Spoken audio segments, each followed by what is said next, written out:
Welcome to the Leverton on Everything podcast, and I'm Leverton, and this is Everything, a daily podcast where I literally review everything in under 10 minutes. Today we're going to be reviewing, you're listening to, this review of a documentary called Have You Seen This Man? I gave it 8 out of 10 stars. So this is an interesting case.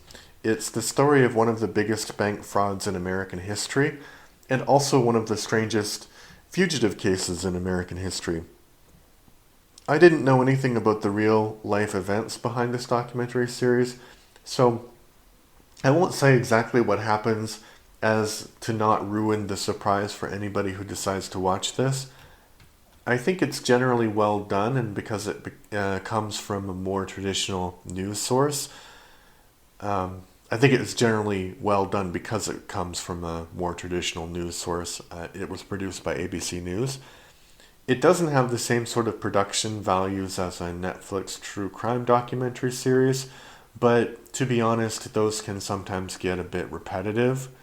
One aspect I did not like about it is the fact that it is based on a podcast series.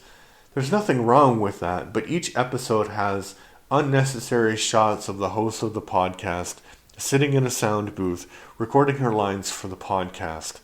I guess it would kind of make sense if the podcast uncovered some new aspect of the investigation, but as far as I can tell, the podcast was just talking about the story of what happened. So that was unnecessary. But if you want to find out about a story that is much more complicated than it seems at first glance, you should check this out.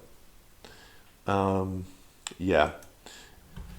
Also, I think that you kind of have, I don't know if you've noticed this, but podcasts have been around for what now, like 15 years?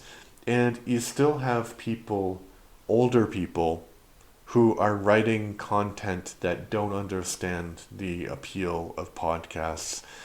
And I think one of the best examples of this is Only Murders in the Only Murders in the Building, starring Selena Gomez, Steve Martin, and Martin Short.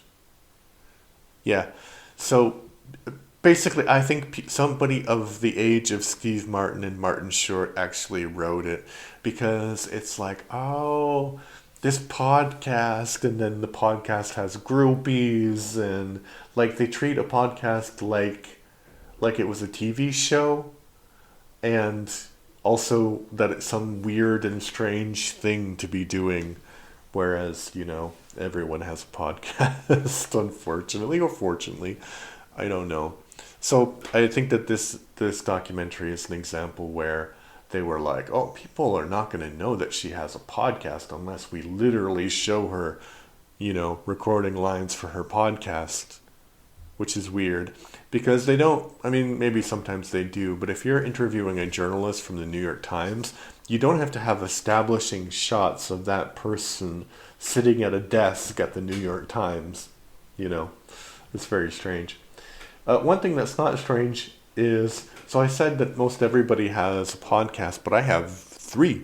So I have this one, I have one called Death by Disney, where I review Disney movies in a chronological order, and I have another one that I do with my son called the Everything and More Etc. podcast, so please check all of those out. Bye-bye.